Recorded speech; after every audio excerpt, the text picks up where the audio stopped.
Vamos a empezar con María Martínez Chico, de la Universidad de Almería. María es profesora en el Departamento de Didáctica de las Ciencias, trabaja en el área de Didáctica de las Ciencias Experimentales en la Universidad de Almería y hizo la tesis doctoral en didáctica, la hizo con Ruth Jiménez. Entonces ya sabéis, de tal palo, tal astilla. Ha estado implicada también en el proyecto Sensociencia, del que experimentasteis una de las píldoras de aprendizaje, una de las secuencias de aprendizaje ayer, la de sal y nieve, y ella hoy nos trae otra, ¿vale? Para trabajar otros contenidos diferentes. Ayer trabajasteis o trabajamos contenidos relacionados con física y química, hoy vamos a trabajar contenidos relacionados con biología. Y María, bueno, yo la conozco desde hace algunos años, es una persona brillante académicamente, muy trabajadora, que ha tenido una formación exquisita, ha estado también en el extranjero, en estancias de investigación y desde mi punto de vista tiene un futuro muy prometedor. Tiene una experiencia también de varios años trabajando con profesorado, tanto en formación inicial de los grados de educación como en el máster de secundaria y con profesora en ejercicio. Bueno, pues ya os dejo con ella y a disfrutarlo. Buenos días. Marta. Gracias. ¿Se oye? Sí. Bueno, muy buenos días a todos y a todas. Gracias por la presentación, Marta. Te has pasado un pelín. Bueno, para mí la mejor formación que he recibido ha sido precisamente, no tanto la de irme fuera también, siempre todo te aporta, ¿no? Pero sobre todo ha sido gracias a meterme dentro de las clases de uno de los que han sido mis directores de tesis. Él es profesor de secundaria de física y química, y dado que he vivido en primera persona lo que supone el no recibir esa formación tan teórica, tan abstracta de decirte tú tienes que enseñar así, tienes que hacer esto, la gente aprende así, sino vivirlo yo como aprendiz, como estudiante, para ponerle cara a esa otra metodología. Es por eso por lo que coincido y apostamos, igual que hiciste ayer con Ruth, por ese tipo de formación en la que se ponga en práctica ese tipo de enfoque de enseñanza que tratamos de promover en la aula. Es por eso por lo que vamos a hacer una secuencia, como tampoco, bueno, tenemos 2 horas, pero al final las 2 horas no dan para tanto, así que voy a empezar un poco a saco, ¿vale? Como ha dicho Marta, este contenido va a seguir un poco una estructura parecida a la que seguía Ruth. Trabajamos con un enfoque de enseñanza similar, pero este contenido está centrado un poco más en el área de biología, un poco más sencillo también. Y no sé si recordando lo que hicisteis ayer os imagináis por qué tipo de actividad voy a partir yo ahora. Una pregunta, efectivamente. Os voy a pedir, y esto es algo que, bueno, esta secuencia que voy a hacer con vosotros, igual que la que hizo Ruth ayer, la hemos puesto en práctica en diferentes niveles educativos, desde primaria, secundaria, formación inicial de maestros, formación de profesorado de secundaria, profesorado en activo, universidad de mayores, y ahora lo vamos a poner en práctica con vosotros. Y siempre doy la misma indicación antes de empezar. Es muy importante que la primera pregunta intentemos realizarla de forma individual, ¿vale? Y en silencio. Va a ser una de las pocas veces en las que estemos en silencio y trabajando de forma individual. Casi todo el tiempo vamos a estar trabajando en grupo. Pero para empezar sí que os voy a pedir que intentemos, en cuanto plantee la pregunta, no empezar a dar la respuesta que cada uno pensamos, ¿vale? Para nosotros es importante hacer esto, puesto que así conseguimos que todo el mundo haga el esfuerzo de pensar y no pase como muchas veces que si alguien dice no sé qué, pues los demás digan, ah, sí, es verdad, yo también creo eso, ¿no? Entonces, la pregunta con la que vamos a comenzar, y que quiero que intentéis responder de forma escrita, es esta. ¿Un garbanzo es un ser vivo? Me voy a estar moviendo, ¿vale? Para mí es muy raro eso de estar ahí subida en el estrado. Como imaginaréis, no me interesa tanto que me digáis solo sí o no, sino sobre todo, ¿en qué os basáis para decir que sí o decir que no? ¿Qué criterio utilizáis para responder a esta pregunta? Así que, por favor, silencio sepulcral y a responder.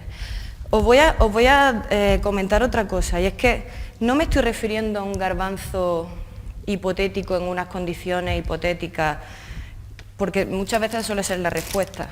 Me refiero a un garbanzo que yo saco de una bolsa del súper, ¿vale? Ahora os voy a repartir vuestros garbanzos, porque vamos a estar hablando de este garbanzo, ¿vale? Podéis verlo, tocarlo, olerlo, escucharlo, ¿vale?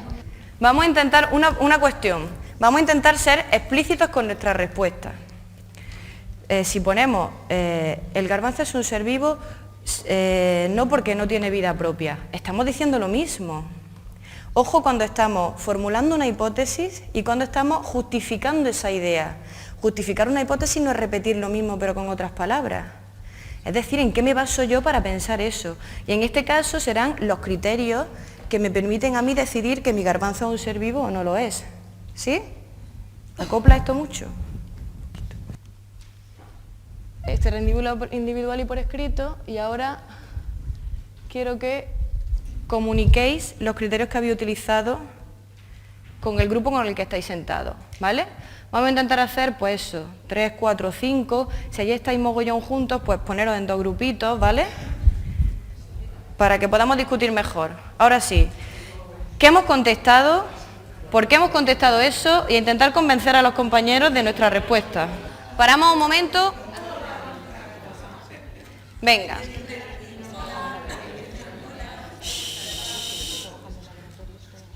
Bueno, parece que ha dado un poco de juego la pregunta, ¿no? Habéis estado discutiendo sobre vuestras ideas, sobre si es un ser vivo o no, sobre la justificación que ha dado cada uno y cada una, los criterios que utilizabais, tratando de rebatir con los compañeros, argumentar por qué pensáis una cosa y no la otra, y tratar de tirar por tierra lo que te cuenta el compañero. ¿Todas estas cosas han pasado? Bueno, esto que estaba pasando es a lo que nosotros nos referimos cuando decimos que es muy importante hablar ciencia. Esto es hablar ciencia. Y una de las mejores formas para promover que pase esto es precisamente planteando preguntas o cuestiones que estén relacionadas con algo que resulta cercano a las personas, que tiene sentido en nuestro mundo, algo cotidiano como puede ser un garbanzo, en lugar de plantear preguntas que estén directamente relacionadas con un contenido como muy académico, ¿no? Lo comentábamos antes, no es lo mismo que aunque digamos es importante partir de preguntas, ojo, no todas las preguntas generan lo mismo. Si yo os pregunto qué sabéis del principio de Arquímedes, seguramente no se genere estas discusiones que permiten que afloren las ideas que tenemos, las concepciones que tenemos sobre los seres vivos, por ejemplo, ¿vale? A ver, me gustaría que dijerais algunas de las ideas que han surgido desde el principio, desde lo que vosotros apuntasteis, a luego cómo ha ido evolucionando con las discusiones y con los otros comentarios que han ido aportando el resto de compañeros. Por ejemplo, por aquí, por ejemplo, Elena comenzó escribiendo, porque es verdad que al principio había muchísima más diversidad de opiniones en los grupos, pero después de discutir y de muy buenas argumentaciones, había acabado convenciendo en la mayoría de los grupos a otros. ¿Por allí nos han convencido? ¿No? Pero eso es normal. O sea, lo más normal es que, sobre todo con este tipo de ideas de concepciones, es que no se cambien así porque alguien me cuente, oye, lo que tú piensas es mentira. ¿Qué es lo que necesitamos o qué es lo básico para hacerme a mí dudar acerca de las ideas que yo tengo? No me acuerdo en qué grupo era. Creo que era, a ver que le vi a la cara, María José. ¿Dónde está María José? Aquí. Ah, tú es que estaba sentada por aquí, ¿no? Vale, ya me descolocamos. Había un momento que tú has dicho, no, yo sé qué tal porque yo lo hice. Y yo he preguntado, ¿qué está utilizando María José para convenceros o para tratar de dar veracidad a su afirmación?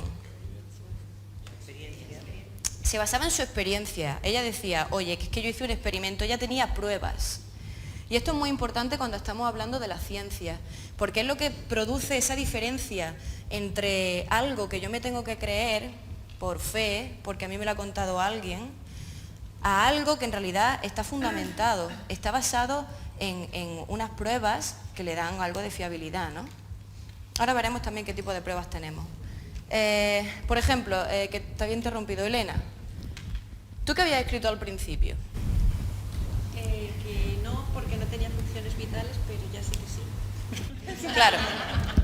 Y esto, cuando hablamos de funciones vitales, a mí me gusta también que concretemos, porque la idea que tenemos cada uno de funciones vitales es diferente.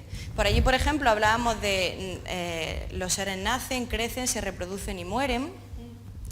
Por allí considerábamos que era alimentarse, reproducirse y relacionarse. Otros hablamos de nutrición, de relación, de reproducción. Por eso conviene el ser claro y decir todo lo que pensamos. Y cuando yo hablo de una cosa me refiero a esto, ¿vale? Comentadme alguna otra idea. A ver, por ejemplo, aquí al principio, ¿qué pensábamos? Teníamos discrepancia. Había discrepancia. Unos pensábamos que no, otros pensábamos que sí. Porque el garbanzo tal cual pensábamos que no era un ser vivo, aparte. Porque no puede crecer así como está. Porque no crece. Ojo que aquí todo lo que estamos comentando, sin darnos cuenta, son criterios que utilizamos para discernir entre lo vivo y lo no vivo. En realidad lo del garbanzo es un poco una excusa. A mí lo que me interesa es que vayamos construyendo estos criterios y vayamos desechando los que no nos valen demasiado, ¿no? Venga, porque no crece tal y como está. Porque no se reproduce. Porque no puede reproducirse tal y como está. Pero sí que había otra parte que decía, si se ponen unas determinadas condiciones, a partir del garbanzo, sí que crece una planta, sí que puede reproducirse. Entonces ahí estaba la discrepancia. Y esto ha surgido en bastantes grupos. De hecho, era uno de los argumentos que se utilizaban para convencer a los compañeros. Perdón. Otra pregunta que surgía también era, entonces, algo que no tiene, si estamos diciendo que en unas condiciones determinadas sí, pero en estas que tenemos aquí, no, entonces algo que a priori no tiene vida, ¿puede dar lugar a la vida? ¿Eso no suena un poco místico? No, los seres vivos, las personas, unas se reproducen y otras no, y son vivas. Ah, vale. Hay condiciones, claro.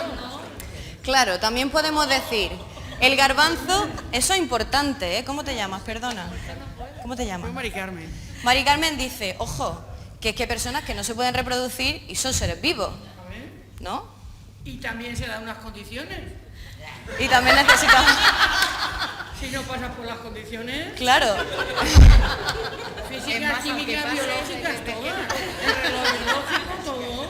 necesitamos unas condiciones determinadas, claro, entonces estamos diciendo, es que para que sea un ser vivo tiene que poder reproducirse.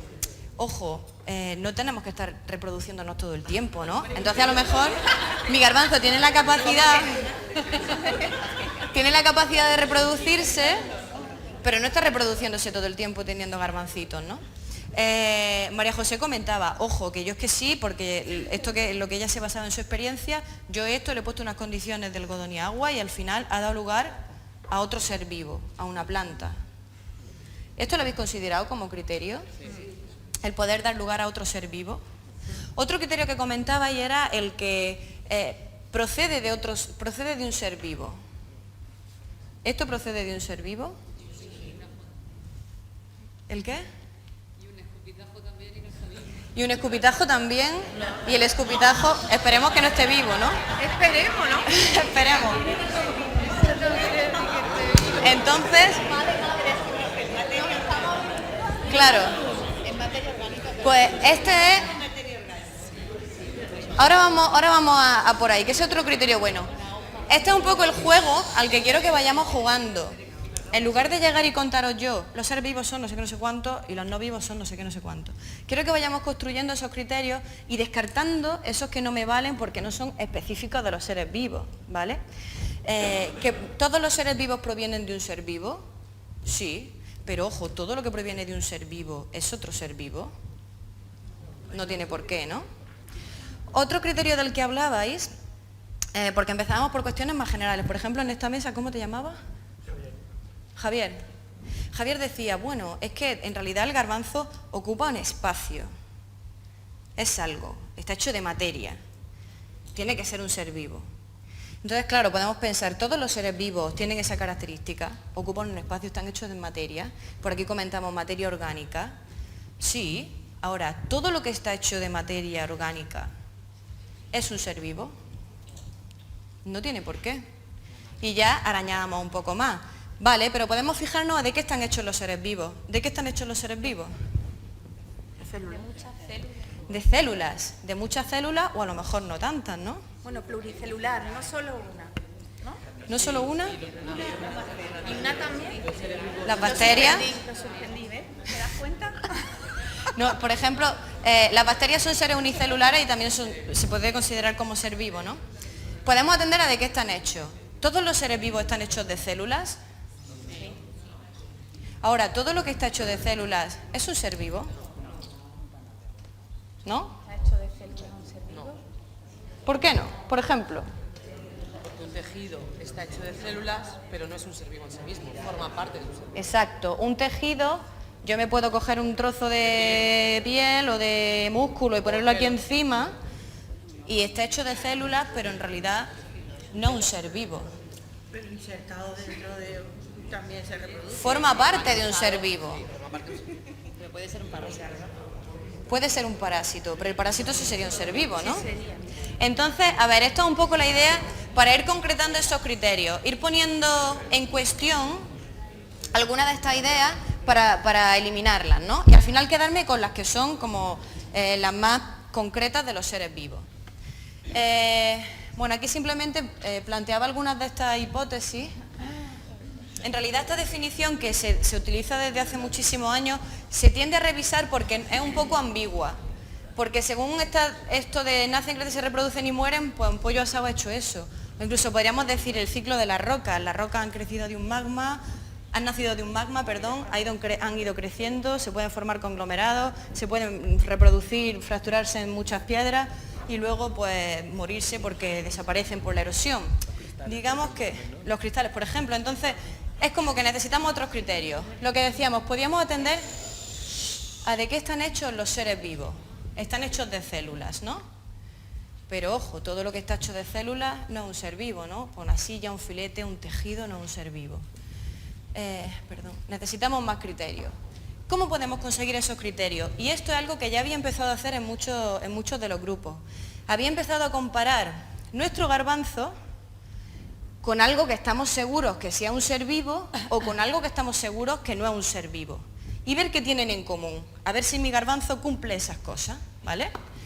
Podemos atender a sus características y compararlo, por ejemplo, con algo que sabemos que es un ser vivo como un pollito. Un pollito, pues esto es un pollito porque lo utilizamos también con niños, pero podemos compararlo con otra cosa, ¿no? Vamos a pensar, ¿hay alguna diferencia entre un garbanzo y un pollito? ¿Qué hace cada uno?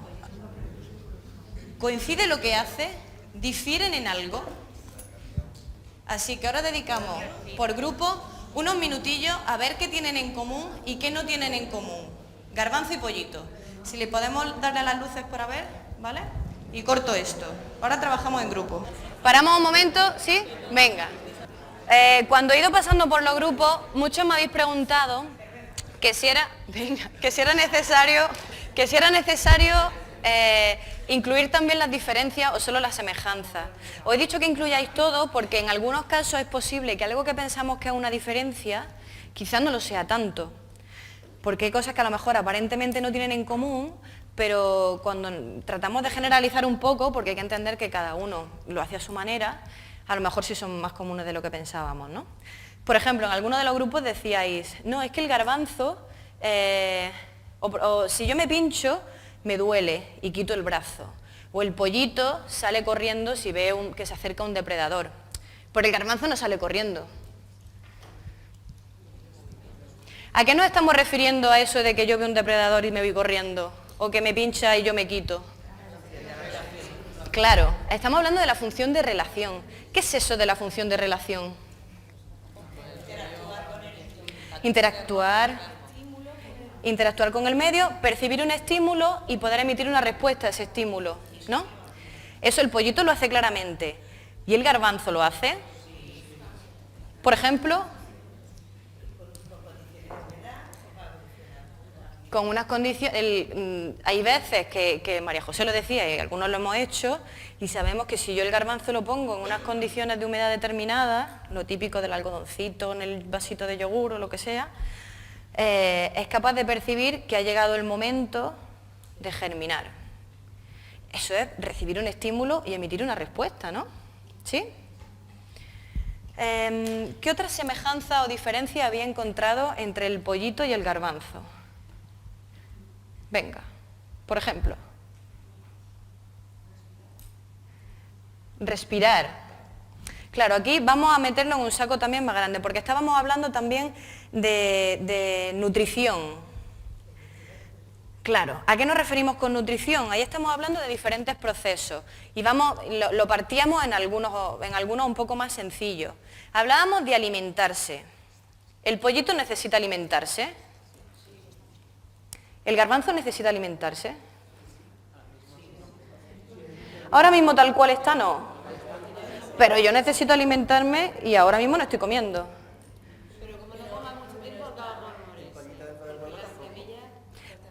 Pero como estuve mucho tiempo sin comer, te mueres. ¿Y el garbanzo también? ¿Tenemos alguna prueba de que el garbanzo necesita alimentarse? Y Miguel Ángel creo que ha sido el que ha puesto un poco sobre la mesa este conflicto con las compañeras, porque decía, no, es que esto, ¿de qué se alimenta? Claro, porque si decimos, yo lo pongo con agua en el algodón y ahí se está alimentando, pero ¿de agua vivimos los seres vivos? Necesitamos algo más, unos nutrientes, ¿no? ¿Y el garbanzo cómo hace eso? Sin que yo se lo eche. Es que está latente, pero esto llegará un momento, antes de que, como decimos, germine y haga la fotosíntesis, esto tiene que alimentarse de algo. El pollito dentro del huevo. Ah. ¿Y qué comentaba Miguel Ángel y el compañero de detrás, que no sé cómo te llamas? César. ¿Cómo come el pollito hasta que es capaz de hacer el garbanzo hasta que es capaz de hacer la fotosíntesis? De las propias sustancias que tiene dentro. Decíamos, es que nos comentaban las compañeras, es que dice que se autoconsume al mismo. Y es verdad, esto tiene unas sustancias de reserva. ¿Tenemos alguna prueba de que esto tiene una sustancia con un aporte calórico determinado?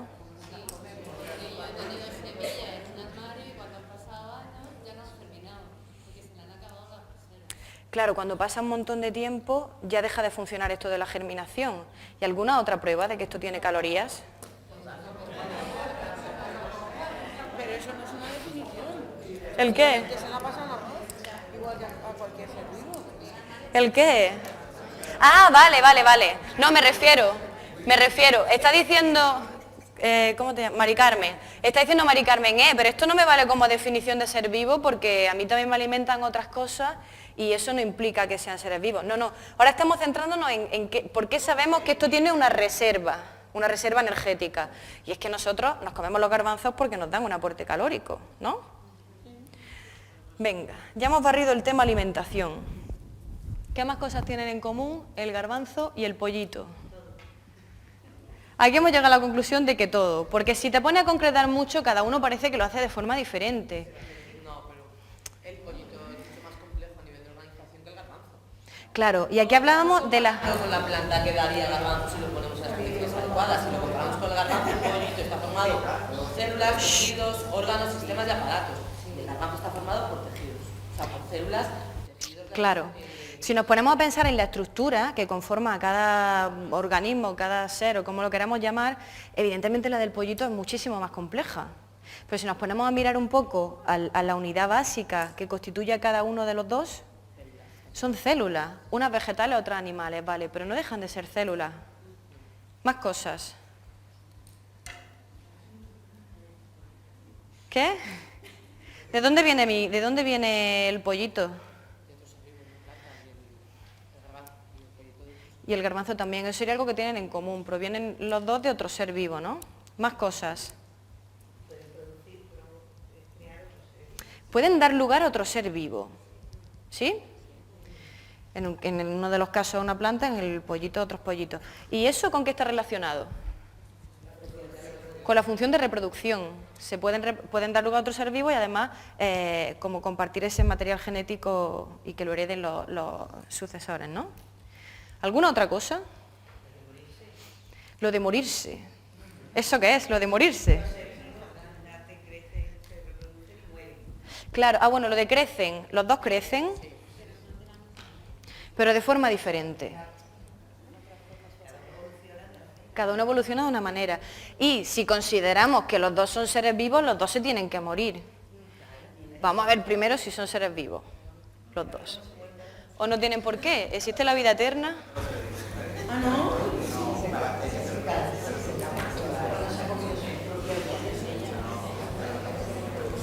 A ver, Carlos. Carlos está diciendo, no todos los seres vivos se tienen por qué morir. Una bacteria se reproduce un montón, pero la bacteria original muere, aunque sean clones, ¿no? Pero la original muere, si no tendríamos cada vez más bacterias, ¿no? Ya, pero luego muere, ¿no? La original. ¿La bacteria nunca muere? Perdón.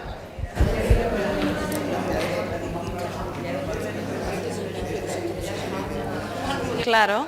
A ver, todo esto que está pasando, Carlos, que sea detonante de más preguntas y de más ideas y de querer cuestionarte infinitas cosas, para mí es una de las características que hacen potente a una pregunta.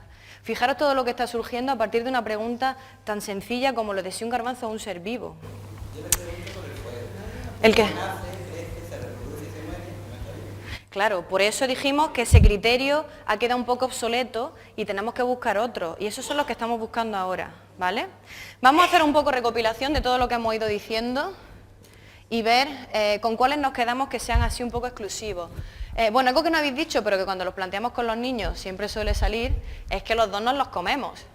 Garbanzo y pollito son nuestro alimento, ¿no? Son nutrientes para nosotros. Algo que también sale de los niños, pues eso, la idea de que el pollito viene de una gallina y el garbanzo proviene de una planta, ambos provienen de seres vivos. El pollito, como habéis dicho, huye de sus depredadores, sigue a su madre, al fin y al cabo reacciona a estímulos, y el garbanzo, en las condiciones adecuadas, puede germinar. En unas condiciones determinadas, cuando hay una temperatura y una humedad que le dice que es el momento, pues dice, ahora salgo yo. Eso también es reaccionar a estímulos. El pollito necesita alimentarse, el garbanzo necesita alimentarse, el pollito crece, el garbanzo crece, el pollito puede dar lugar a más pollitos, el garbanzo puede dar lugar a otras plantas, están hechos de células los dos, y había una última que el pollito, si me habéis dicho, que necesita respirar, y el garbanzo lo dejábamos un poco en duda porque me decíais, vale, es que el garbanzo está dentro de una bolsa del súper. Entonces, a lo mejor esto es algo que...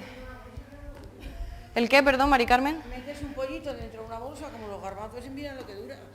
Claro, y eso es lo mismo que me decíais por el grupo ahí al final, es que si tú metes el pollito en una bolsa de plástico, no podría sobrevivir. Ahora nos detendremos en esto. A ver, de aquí lo que quiero es que vayamos viendo las que son exclusivas de los seres vivos. Hemos dicho que no todo lo que está hecho de células es un ser vivo. Por ejemplo, un filete, yo me corto un brazo, está hecho de células y no un ser vivo. O todo lo que proviene de un ser vivo, por ejemplo, el escupinajo que yo he hecho o el pipí, proviene de un ser vivo y no tiene por qué ser un ser vivo, ¿no? Lo de responder a estímulos, alimentarse, parece que sí.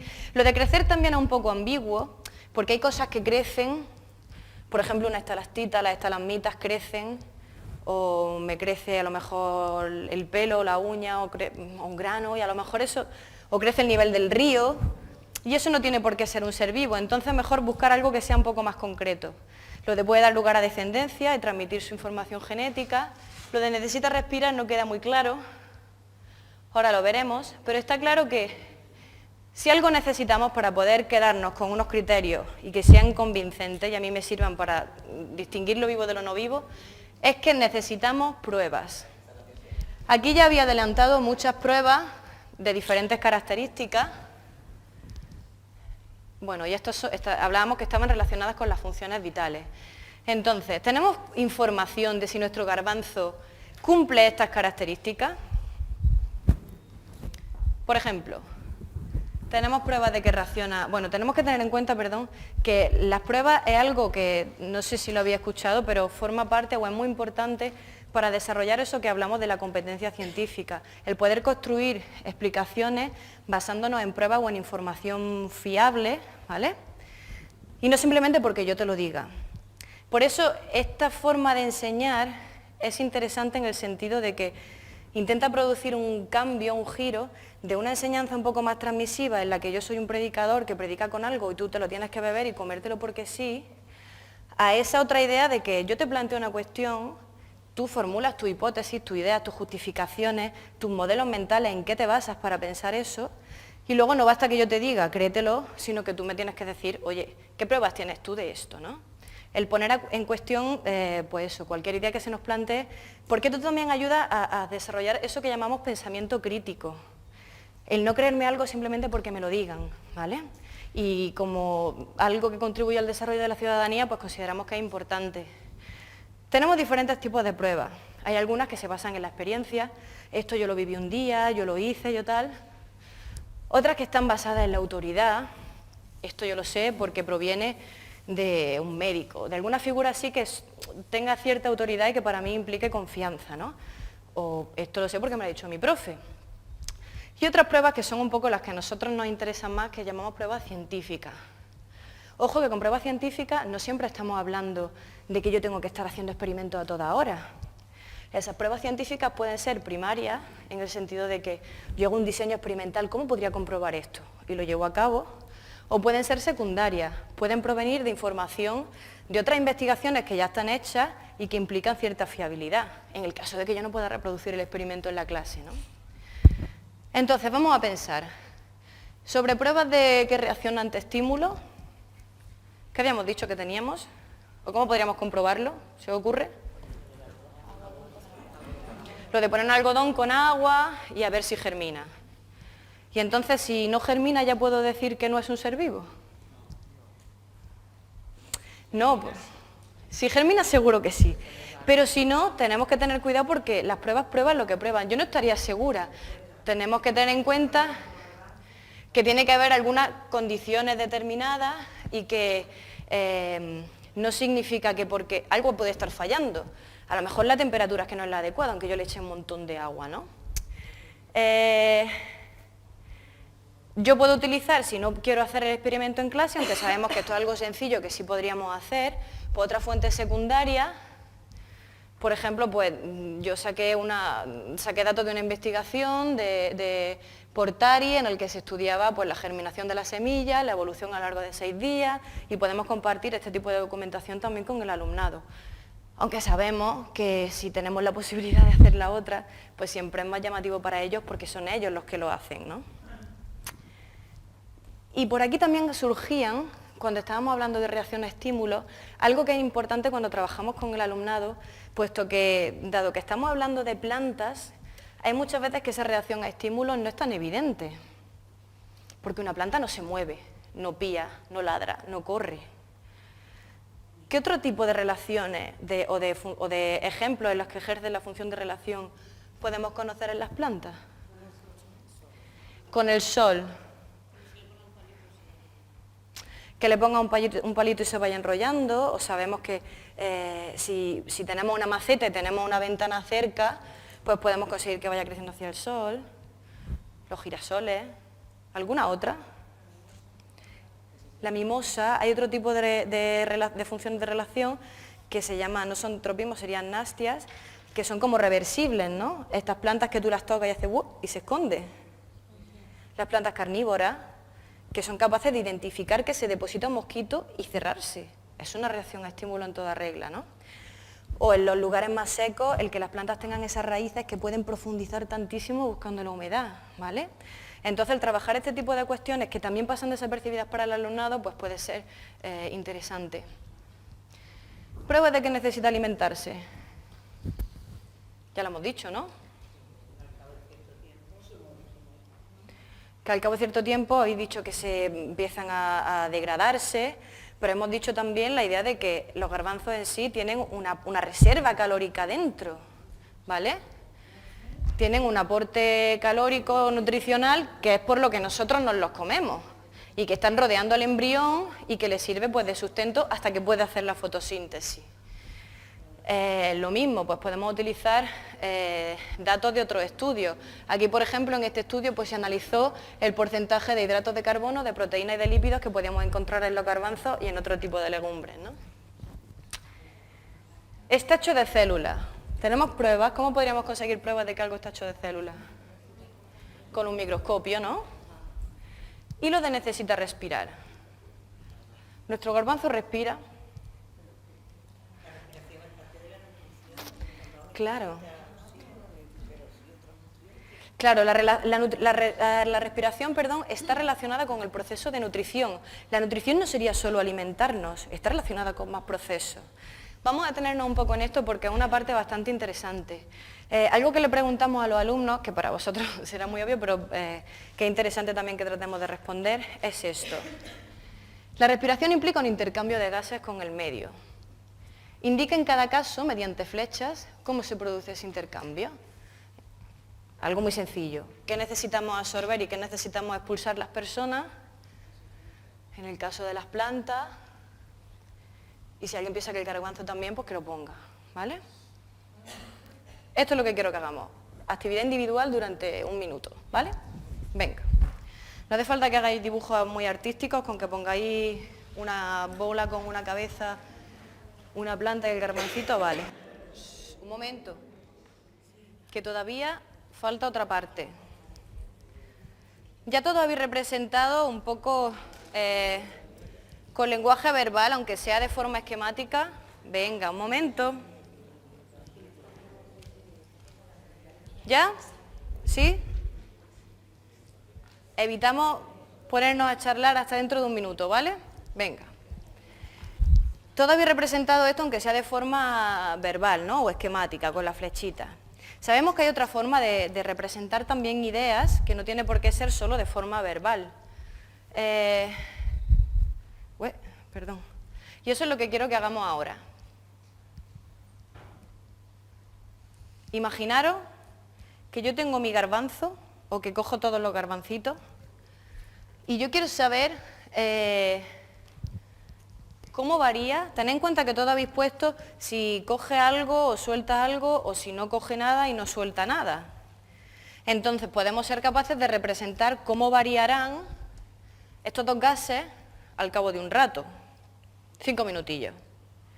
Imaginaros que yo lo quiero saber qué es lo que pasa aquí en la clase, con todos nosotros, no con los garbanzos. Al cabo de un rato, ¿el CO2 y el oxígeno estarán igual? ¿Cómo estarán? ¿Qué le habrá pasado al oxígeno, por ejemplo?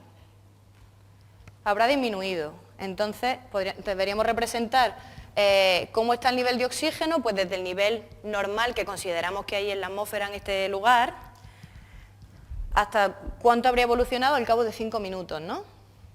¿Y el dióxido de carbono? ¿Habría aumentado? Imagino que esto es porque todos habéis puesto que las personas necesitamos absorber oxígeno y necesitamos expulsar CO2, ¿no? Vale. Pues ahora imaginaros que yo os pregunto lo mismo, pero con los garbancitos.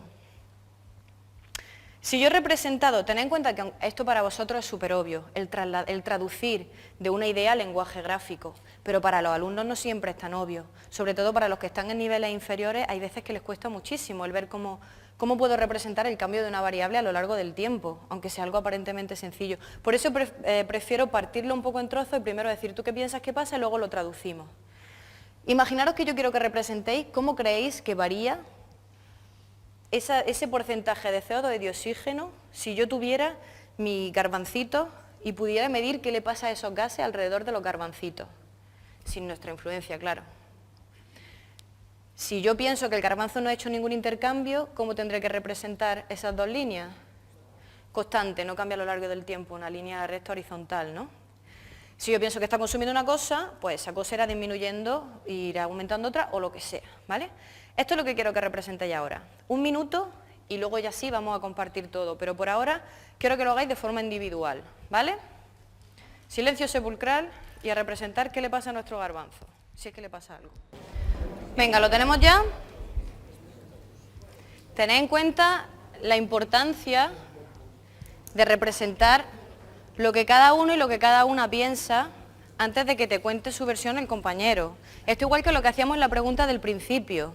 Ahora sí que vamos a compartir nuestras ideas y nos vamos a convencer de lo que yo he puesto, de lo que ha puesto el otro, lo que sea. Pero hasta ahora es importante que nos esforcemos en que todo el mundo tenga la oportunidad de expresar su idea, ¿vale? Teníamos que decir si aumento o disminuyo se queda igual, pero claro, todos tenemos que haber tomado la decisión de poner un punto de partida. ¿Por dónde había empezado?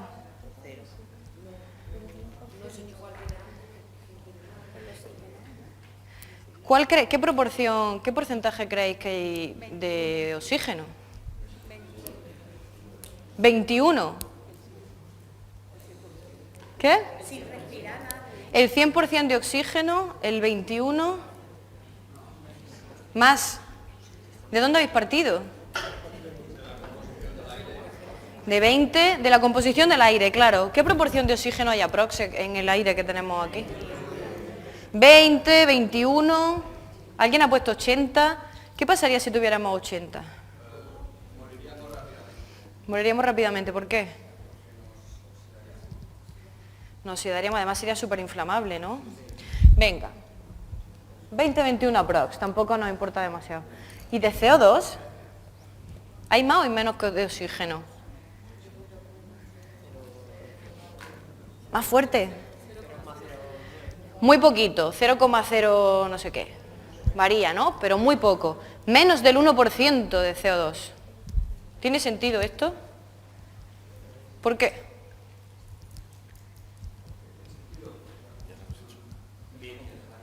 La composición media, y además sabemos que el CO2 para nosotros es nocivo en grandes proporciones, ¿no? Venga. Al margen de esto, que tampoco nos importa demasiado, pero sé que tenemos que tener un punto de partida, algo que nosotros solemos utilizar con nuestros estudiantes, porque la mayoría son de maestros en formación o profesores de secundaria en formación, y utilizamos los móviles en clase a veces, para cosas muy concretas. Pero si alguna vez queréis utilizar los móviles, una forma de poder compartir las ideas, las representaciones gráficas, discusiones de los alumnos, dibujos, lo que sea, no solo con el profe, sino también con el resto de compañeros, es utilizando la herramienta Padlet. No sé si os han hablado de ella alguna vez, la conocéis, ¿no? Ya está, podemos utilizar el código QR o el link, entonces simplemente entrando, haciéndole una foto a nuestra gráfica, yo podría ahora acceder a mi Padlet y poner aquí en grande todas las representaciones gráficas de todos los compañeros. Y esto es muy interesante, ¿vale? ¿Por qué? Porque otra parte muy importante, una vez que hemos expresado la idea, podéis hacerlo si queréis, ¿eh? Lo tengo configurado para que me llegue a mi Padlet. De hecho, si queréis lo hacemos y lo vemos, o si no lo hacemos de forma oral. Yo creo que será más rápido. Esto se puede hacer o con una aplicación de lector de código QR, que es sencillita, o en el iPhone creo que directamente con la cámara del iPhone te lo lee. Entonces te deriva el Padlet y tú le haces una foto a tu aportación, puedes poner el nombre si quieres o no, lo que sea. ¿Lo coge? Sí. Entonces, ¿qué es lo que es importante hacer después de esto? Lo que estabais empezando a hacer ya vosotros sin que yo os diera permiso, que es compartir con los compañeros lo que pensamos o las dudas que nos surgen sobre si se hace algún intercambio de gases en el caso del garbanzo o no. Algo que nosotros hacemos en los niveles en los que tienen más dificultad para representaciones gráficas es darle las opciones ya directamente de distintas posibilidades, que son las que más suelen surgir. Por ejemplo, no sé si se ve, ¿eh?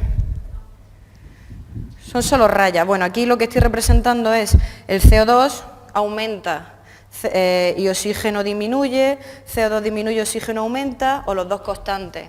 Como para que no tengan que hacer el esfuerzo de representar ellos, porque tendríamos que intentar, pues eso, no sé cómo discretizar y decir, vale, ¿a qué nos referimos con que si aquí tú crees que hay una cantidad, al cabo de un rato habrá más o menos? Como que les cuesta, ¿no?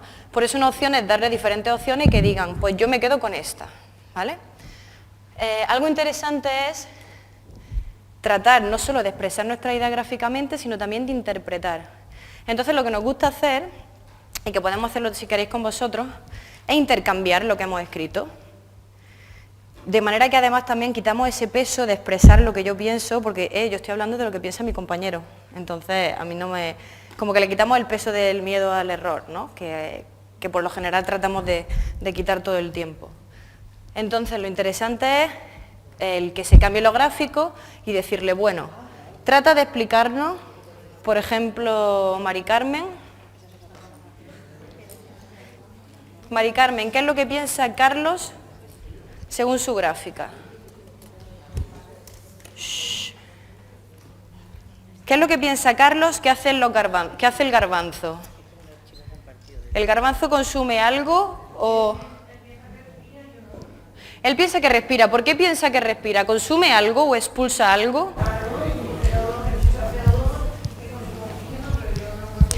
Él piensa... Vale. Él piensa que expulsa CO2 y consume oxígeno. Mari Carmen no está de acuerdo. Porque Mari Carmen dice, es que si respiraran en la bolsa tendríamos que notar algo. ¿Cómo demonios viven en esa bolsa tantos garbancitos? Si supuestamente respiran, ahí no podrían vivir, ¿no? ¿Alguien ha representado otra cosa diferente a Carlos? Carlos ha puesto que el CO2 aumentaría y el oxígeno disminuiría. Mari Carmen piensa que no variarían porque no hay ningún intercambio. ¿Alguien ha puesto otra cosa? El oxígeno queda igual, el CO2 aumenta. ¿Alguna otra?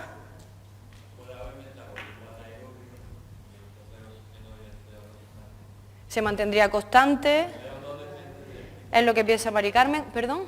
Que el CO2 dependería de qué tipo de fermentación hace un garbanzo. Pero tened en cuenta que estamos hablando en 5 minutos. ¿El qué?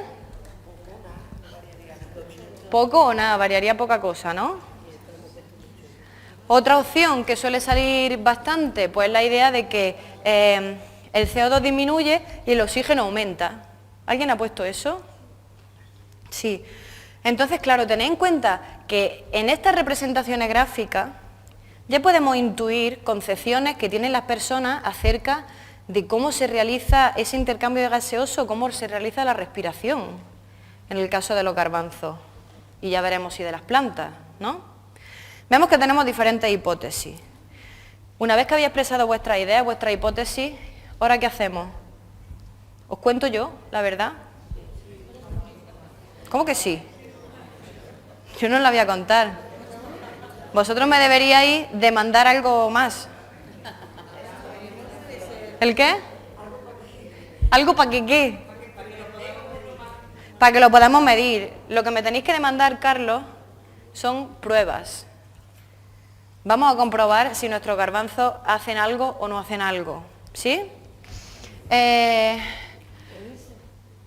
¿Cómo podríamos saber si nuestros garbanzos hacen ese intercambio o no? ¿Midiendo el CO2? Venga. Pero vamos a pensar un poco más concreto. Imaginaros que lo podemos hacer. Yo mido así el CO2 aquí y ya veo lo que hace el garbanzo. ¿Qué tengo que tener? Aislado. ¿Por qué tenemos que aislarlo? Para que se mantenga constante. Para asegurarme que lo que yo estoy midiendo es solo el intercambio de los garbanzos y no todo el intercambio de todos los seres vivos que estamos aquí, ¿no? Esto que estamos haciendo, ¿cómo se llama?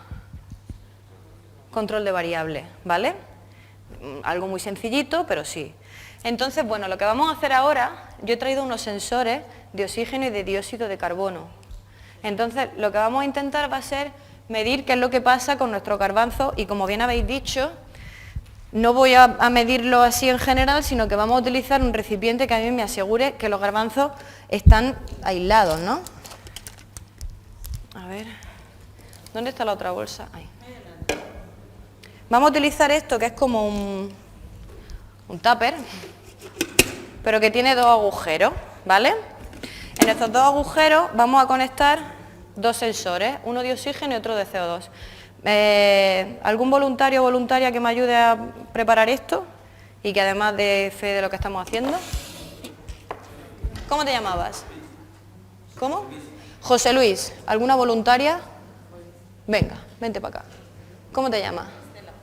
José Luis y Estela. Venga, pues aquí tenemos más garbanzos. Cojo de aquellos, si quieres. Sí, de esos también. Vamos.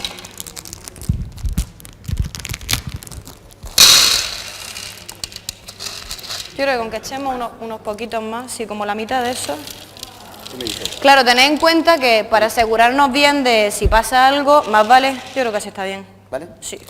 Para asegurarnos, esto lo vamos a utilizar para conectarlo al USB. Marta, estaba instalado aquí el programa, ¿no? El Logerlite.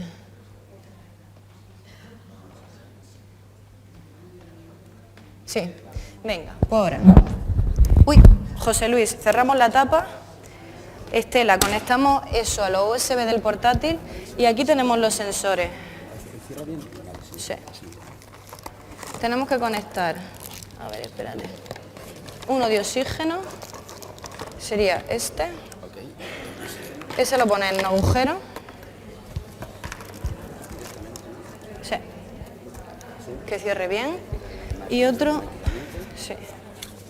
Y otro de CO2. Ah, bueno, espérate, primero vamos a calibrarlo. Sácalo de ahí.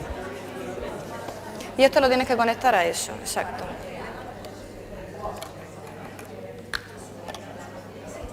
A ver, una cosa, para que nos vayáis siguiendo un poco desde ahí lo que vamos haciendo. El de CO2, conéctalo. ¿Dónde está? Este es el que ya tiene. El de oxígeno de José Luis. Dáselo a Estela para que lo conecte. Bueno, el programa que utilizamos, que es un programa de descarga gratuita, que es el mismo que utilizó Ruth ayer, así que ya os sonará, se llama Logerlite, ¿vale? Y permite utilizar sensores de diferentes características, aparte del de temperatura que utilizasteis ayer, que te permite medir datos en tiempo real, pues también permite utilizar estos de CO2 y de oxígeno, que ya podéis empezar a imaginar qué otras utilidades pueden tener estos sensores, ¿vale? Entonces, ¿qué pasa con estos sensores? El de oxígeno suele ir mejor. ¿Se me oye? El de oxígeno suele ir mejor, pero el de CO2,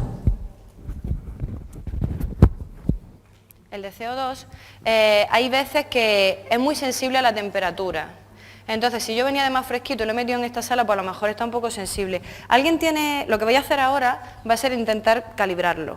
Lo ideal sería coger una muestra de aire de la calle, que eso también es curioso cuando los alumnos van a coger aire, los ven desde fuera cogiendo aire con un bote y cerrándolo, y a ellos les gusta mucho, ¿no?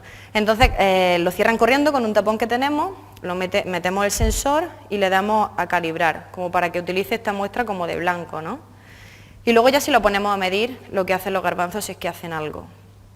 El de oxígeno vemos que marca 21, algo, ¿vale? Que es lo que decíamos. Sabemos que esto siempre hay un error asociado, igual que siempre hacemos cualquier tipo de medida. Y en el caso de esto, ¿alguien tiene un clip o algo que sea muy finito para meter aquí? Clip, horquilla. A lo mejor yo tengo una horquilla. Imperdible. ¿Sí? Ah, mira, espera, me deja un clip y yo creo que ya.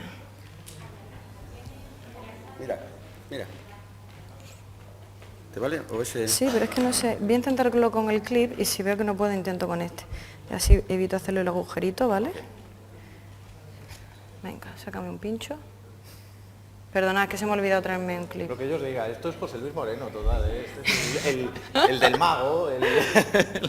Claro, esto supuestamente tiene que estar en torno a 380 ppm aprox. Bueno, se vuelve un poquito loco, sobre todo por la temperatura, pero... Bueno, entonces los pondríamos aquí y lo que haríamos ahora sería pues darle al play, igual que hiciste ayer con Ruth, y a ver lo que pasa. A ver si pasa algo. Y ahora dentro de un rato lo analizaremos. Os quiero preguntar cuál es la concepción que habría detrás de algunas de las gráficas que hemos representado. Por ejemplo, esta que habéis representado, en la que no hacen ningún intercambio, está claro que lo que consideramos es que los garbanzos no respiran, ¿no? Los que habéis representado como que disminuye el oxígeno y aumenta el CO2, ¿qué pensáis que hacen los garbanzos? que respiran. ¿Y cómo respiran? Igual que nosotros. Y quienes hayan representado esto de esta otra forma, ¿qué creen que hacen los garbanzos? Primero, ¿hacen algún intercambio? Sí. ¿Cuál es el intercambio que hacen? ¿Cómo respiran? ¿Como nosotros? Como las plantas. ¿Y cómo respiran las plantas?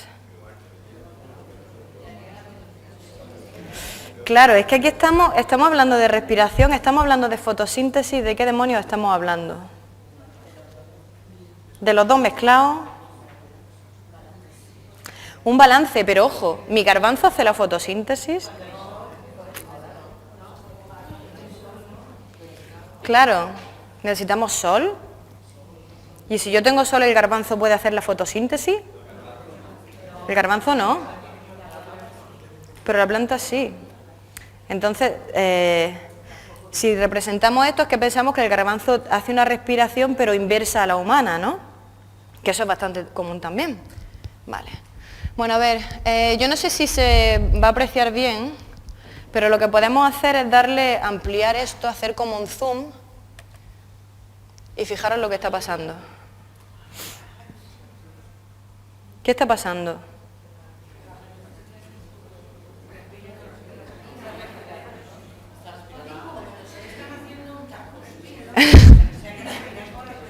Claro, tened en cuenta que es que esto va midiendo cada segundo y tiene que medir, lo comentábamos antes, pues la mezcla de gases que hay como dentro del sensor no es algo preciso, ¿no?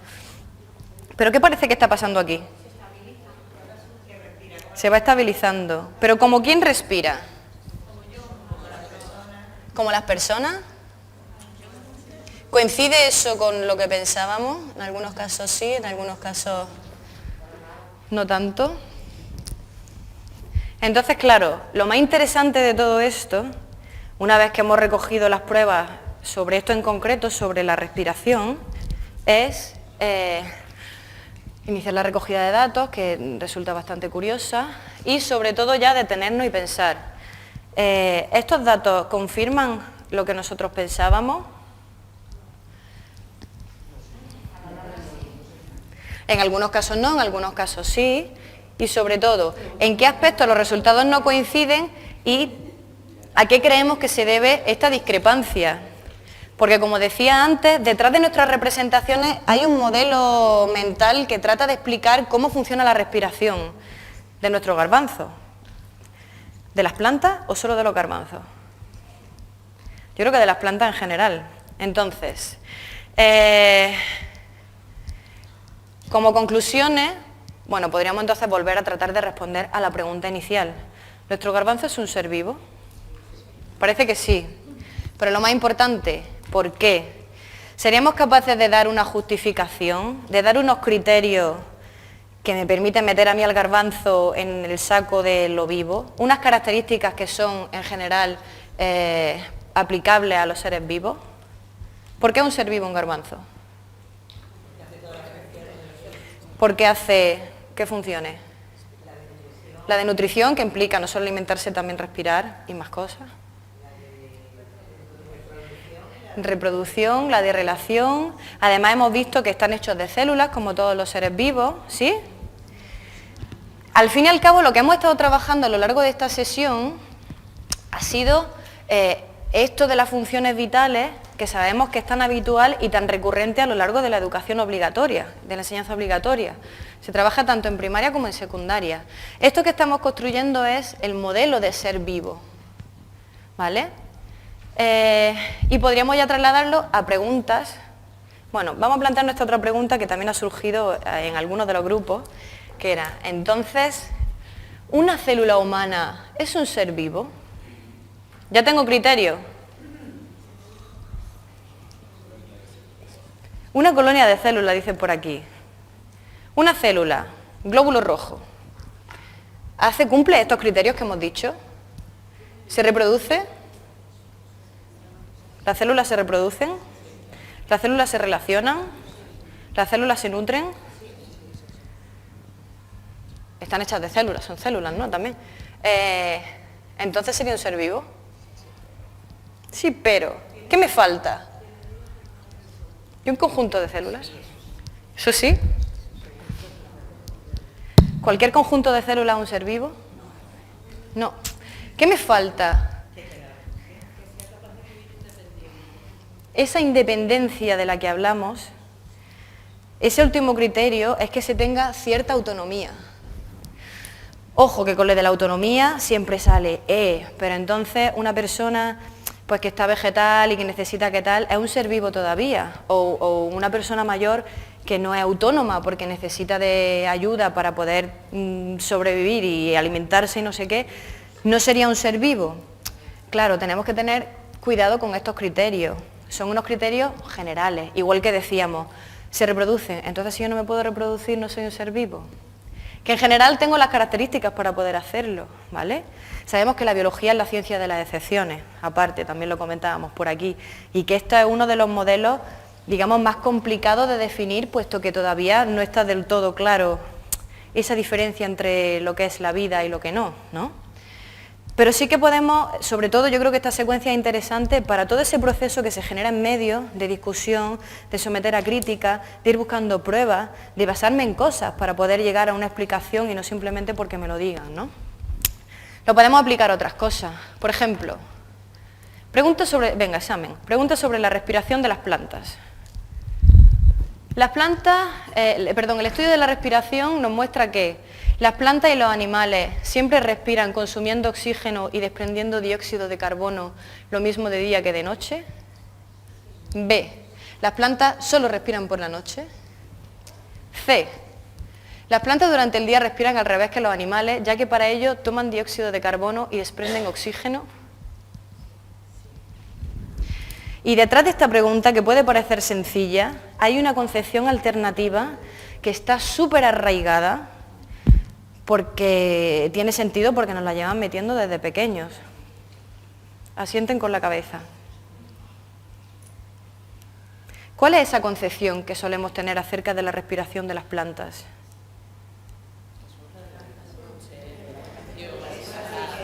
Lo de la habitación, no sé qué, que te quitan el aire, que solo respiran por la noche. Bueno, primero, ¿cuál sería la respuesta correcta? La A. Y esto es algo muy importante. Tened en cuenta que nosotros hemos hecho esta medida, y no es de noche, y están respirando igual que nosotros. Y si lo hiciéramos de noche pasaría lo mismo. Las plantas respiran exactamente igual que los animales, tanto de día como de noche. Siempre necesitan coger ese oxígeno y expulsar el CO2.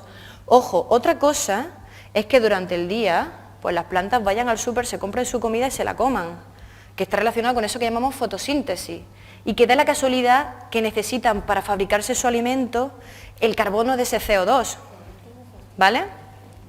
Pero si nos referimos a la respiración es a lo largo de todo el día. Por eso tiene sentido eso que decís, que es como una especie de mito, pero que todos estos mitos siempre están basados en una pequeña verdad científica, y es la idea de que hay que sacar las plantas de la habitación por la noche porque nos quitan el oxígeno y nos podemos morir y tal, ¿no? Y es súper peligroso.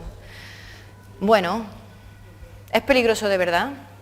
Es verdad que las plantas respiran igual que nosotros, y si por la noche no están haciendo la fotosíntesis, no están generando ese oxígeno que expulsan ellas como producto de la fotosíntesis. Pero no le decimos a nuestros acompañantes, vete de la habitación que me quitas el aire por la noche y me voy a morir, ¿no? ¿Vale? Entonces...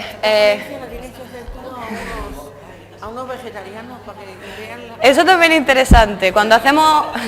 Dice, esta ponencia tenías que hacérselo a los vegetarianos. Claro, cuando terminamos con esto, mucha gente que se echa la mano a la cabeza y los veganos, Dios mío, ahora no pueden comer garbanzos. No pasa nada, porque son seres vivos.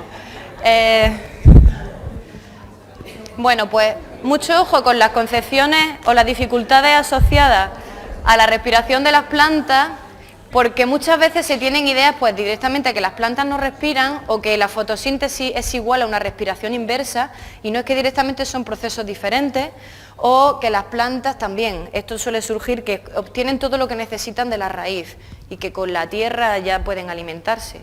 Y en realidad, como que la base de lo que va a ser su estructura, su materia orgánica, lo necesario es el carbono del CO2, ¿no? Bueno, Actividad de aplicación. No sé si alguno soy agricultor o conocéis agricultores, pero muchos agricultores pueden producir sus propias semillas cuando las cosechan de un año para otro. Entonces, lo que hacen es tratar de preservarlas para poder sembrarlas en el ciclo siguiente. ¿Cómo deberían almacenarlas para que no se mueran? Porque claro, hablamos de garbanzos, pero estamos hablando de semillas. ¿Qué? En algún sitio que transpire. Venga, algún sitio que esté ventilado, ¿por qué? Para que respiren, porque hemos visto que necesitan oxígeno y necesitan expulsar CO2. ¿Más cosas? ¿Algo más? ¿Alguna otra característica? Seco. ¿Por qué seco?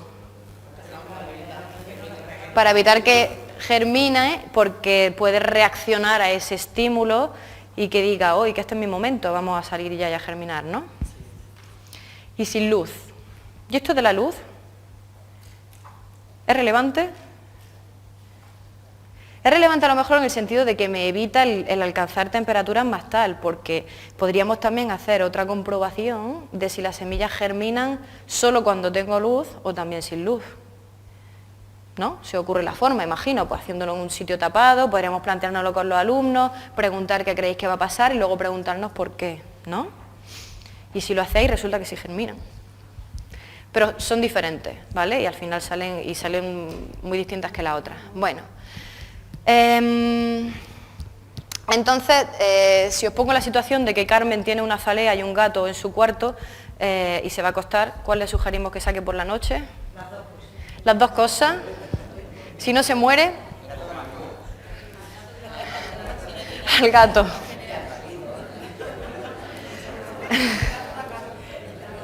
El gato le da calor y la planta no. Bueno, volvemos a lo que decíamos antes, ¿no? En realidad no es relevante lo que te puede quitar de oxígeno una plantita. Hombre, si vives en una habitación que es algo, un habitáculo súper pequeño, cerrado herméticamente, un zulo con una selva dentro, pues a lo mejor tienes que tener cuidado. Pero con plantas de porte normal no, ¿vale? El gato consumiría un poco más, pero tampoco algo preocupable.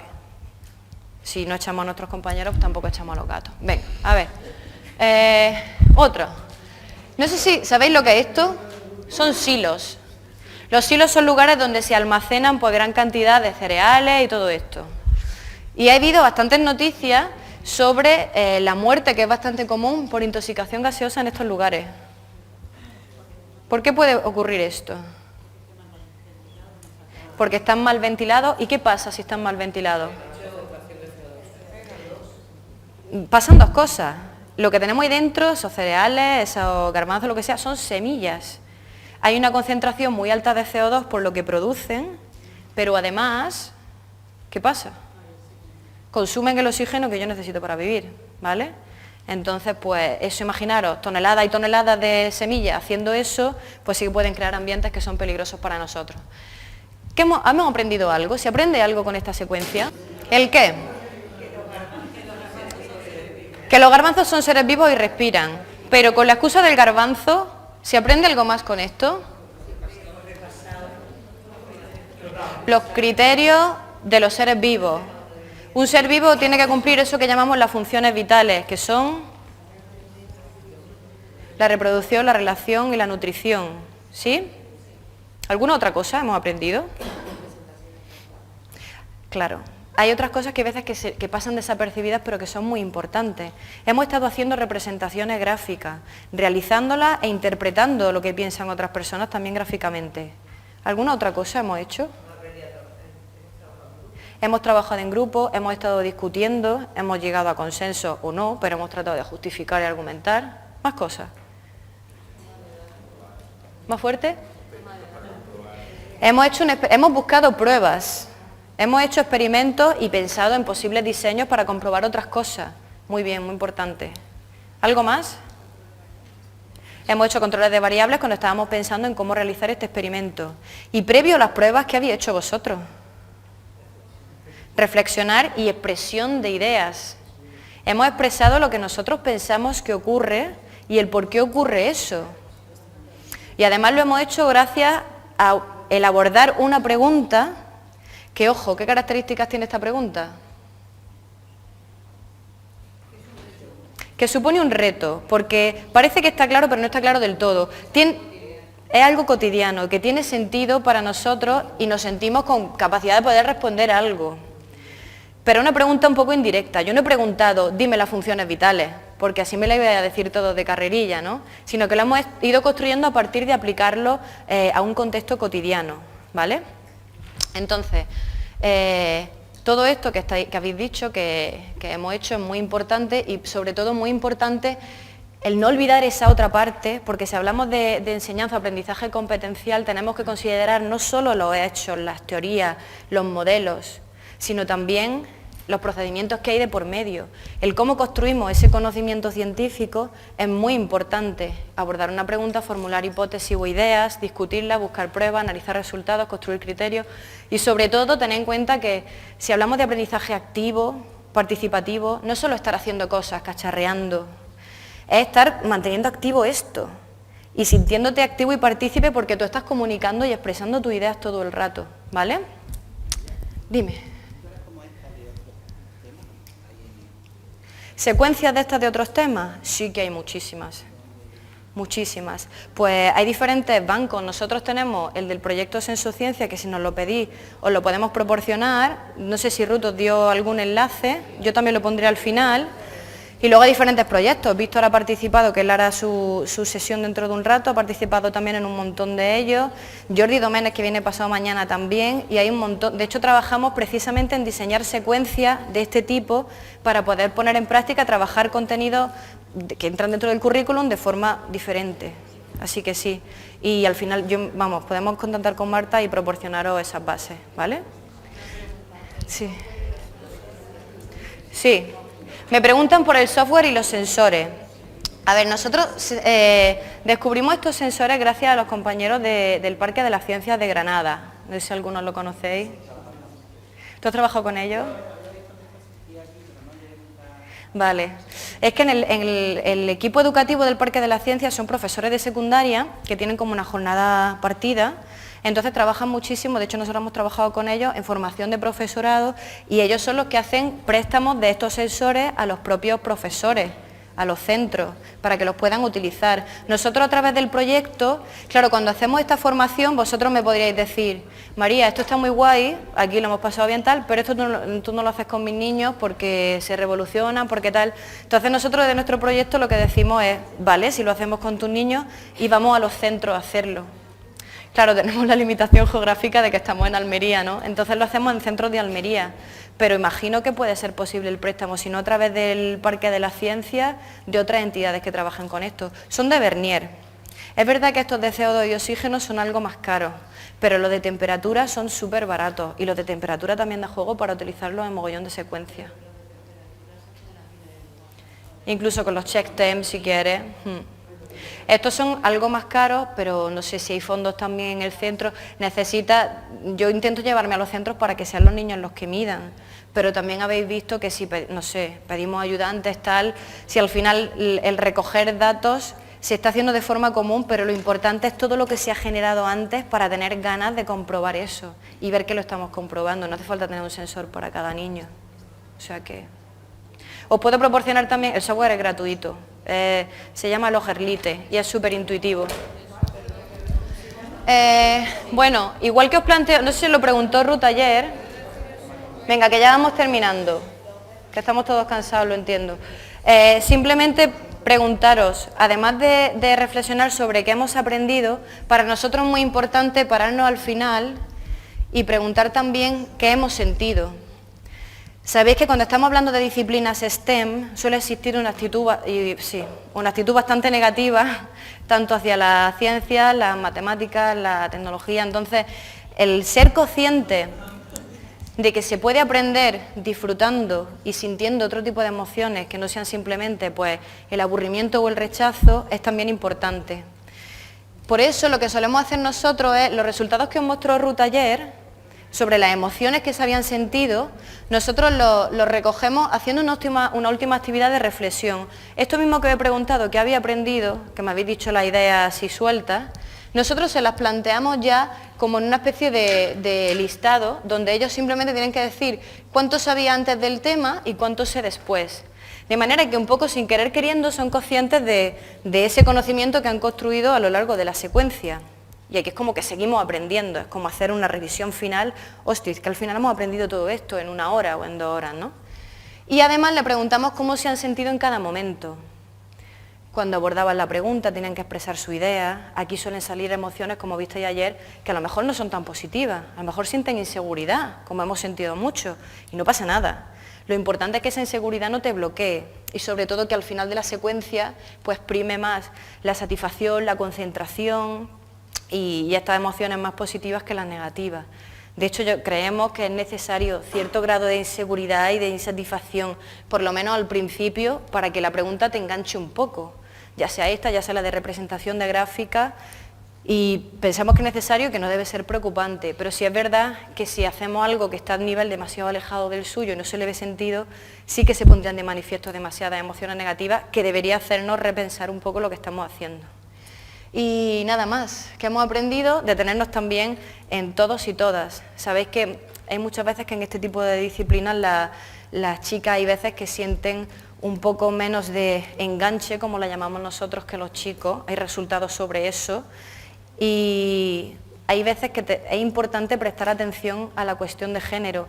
Nosotros hasta ahora, las secuencias que vamos haciendo, los resultados que obtenemos, no encontramos diferencias significativas entre un género y otro y conseguimos enganchar a ambos sexos por igual, pero a lo mejor tenemos que estar pendientes con nuestros alumnos porque hay veces que pasa desapercibido para nosotros que siempre participan los chicos o que sin darte cuenta le dan más la palabra a los chicos, ¿no? Intentar regular un poco eso. Así que nada, muchísimas gracias. Aquí os ponía algunas respuestas de lo que solían contestar en secundaria, que es muy curioso. Lo asocian a los primeros criterios. No son seres vivos porque tienen sentimientos, porque necesitan comida y respiran, pueden alimentarse, beben, respiran, se mueven. Cómo los criterios, que pueden ser algunos similares a los nuestros, se van transformando para al final pues sí responder algo más similar a lo que queríamos. ¿Cuál es el problema de si se aborda este contenido pues de forma un poco más tradicional? Pues que yo llego y te digo, las funciones vitales son nutrición, relación, y luego te pongo unos ejemplos. Y cuando hacemos eso, pues en realidad se está trabajando la ciencia como algo acabado, que yo me tengo que tragar y vomitar, no engancha de ninguna de las maneras y se da una visión de la ciencia distorsionada. No se está partiendo de preguntas, ni los alumnos tienen la oportunidad de pensar y hablar y comprobar, no le ven utilidad, ¿vale? Por eso lo que tratamos de hacer es un poco una enseñanza basada en la indagación. Y como herramienta para vosotros como profes, hemos tratado de diseñar, y para nosotros, no solo esto desde el punto de vista del objetivo didáctico, queremos enganchar y contextualizar, que expresen ideas, dotar de criterio la validación de ideas, comparar datos reales con ideas personales, evaluar tal, sino también la secuencia instruccional, es decir, qué tipo de actividades tenemos que plantear nosotros para lograr que pase eso, que esto responde a una enseñanza por competencias, ¿no? Pues generar una pregunta que enganche sobre fenómenos que sean investigables, expresión de ideas o de hipótesis, planificación de diseños, Todo esto lo queremos compartir con vosotros por si os resulta de utilidad, igual que estará a vuestra disposición para lo que consideréis necesario. Muchísimas gracias por la asistencia y la participación. Yo me lo he pasado muy bien, espero que vosotros también.